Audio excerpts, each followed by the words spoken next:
4 steps to success. I want to send you away with this. 4 steps to success. Number 1, good ideas. Do your research on good ideas. Be a collector of good ideas. Keep a good record of good ideas. My mentor taught me to start keeping a journal when I was 25 years old. I've been doing it now all these years. They'll be passed on to my, children, my grandchildren. If you hear a good health idea, capture it. Here's what my mentor said. This is good advice. Don't trust your memory. It's easy to say, oh, I'll remember that. Sure enough, the time passes and somehow it's gone. So he said, jot it down. If you don't have your journal with you, just grab a piece of paper and jot it down. Later, put it in your journal so that it becomes, attractive to sit down on a cold winter evening and go back through your journal. The ideas that changed your life, the ideas that saved your marriage, the ideas that bailed you out of bankruptcy, the ideas that helped you become successful, the ideas that, made you millions. Just what a good review. Going back over the collection of good stuff that you've gathered over the years. Be a collector of good ideas for your life, for your business, for your relationships, for your future. Next step to success, good plans. A good plan for the day, a good plan for the future, a good health plan, a good plan for your marriage. Building anything's like building a house. You need to have a plan. Here's a good time management idea. When should you start the day? As soon as you have it finished. It's like building a house, building a life. What if you just started laying bricks and somebody says, what are you building? And you said, I have no idea. See, they would come and take you away to a safe place. So you don't start the house until you finish it. Is it possible to finish the house before you start it? Yes, it would be foolish to start until you had it finished. Not a bad time management idea. Don't start the day till it's pretty well finished, at least the outline of the day. Leave some room to improvise, leave some room for extra strategy, but finish it before you start. Here's the next one that's a little more challenging. Don't start the week until you have it finished. Lay it out, structure it, then put it to work. The next one is a little tougher yet. Don't start the month until you have it finished. And the big one, it's not a bad idea toward the end of the year. Sit down with your family for the family structured things. Sit down in your business for the business things. Sit down with your financial advisor for your investments and map out the year. Properties to buy, properties to sell, places to go with your family. Lay out the year. I finally learned to do that. It was helpful with my family to show them where they appeared on my calendar. I used to have my business things on there. I used to have my lectures and my seminars and, all the stuff laid out on my calendar. And guess what the children say? Where are we on the game plan? Please show us our names on the game plan. So you've got to do it for your children, do it for your spouse, right? Do it for your friends, right? Laying out the year. Now that one's pretty tough, doing a whole year, but at least have an idea, at least a skeleton outline. Before you start the year, you'll be a lot more excited about proceeding. So number 1 is good ideas. Number 1 is good plans. Here's a big one that's really challenging, learning to handle the passing of time.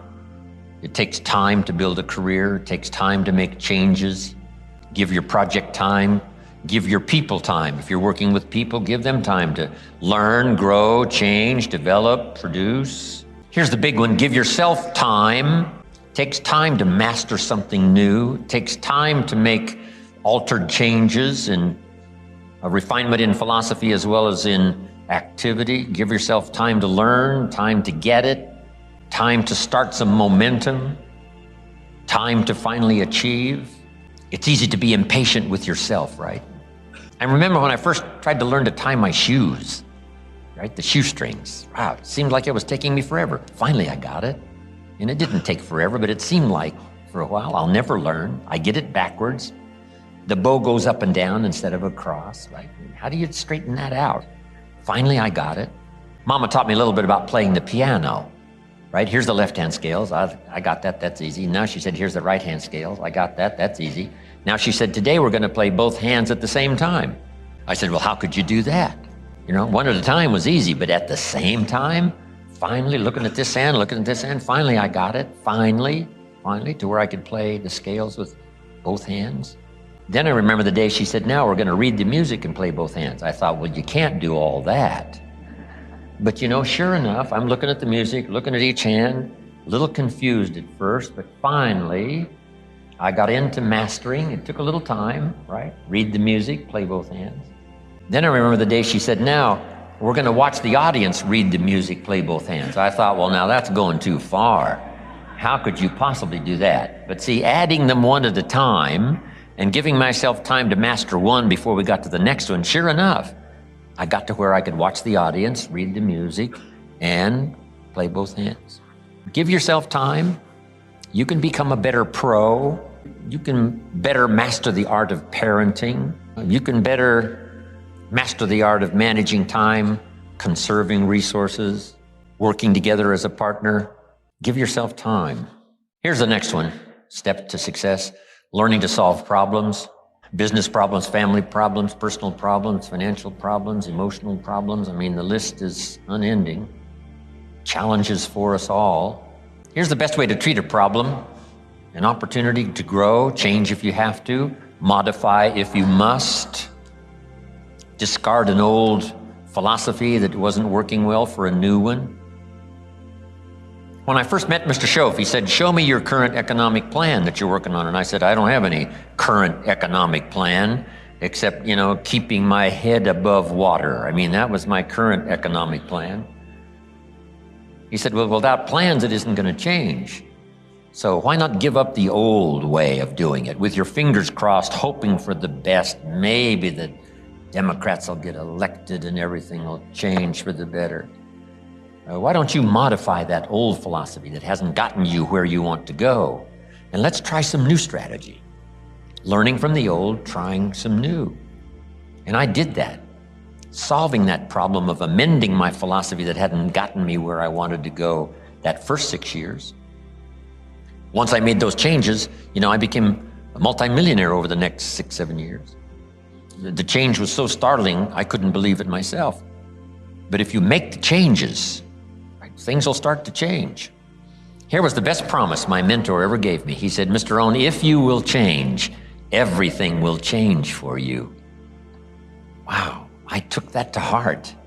And sure enough, the more I changed for the better, the more I changed from having a poor day to a good day, from lack of discipline to discipline. The more I changed, giving up old habits, acquiring new ones, the more my life changed, my income changed, everything changed. So solving problems, treat them as opportunities to amend errors in judgment.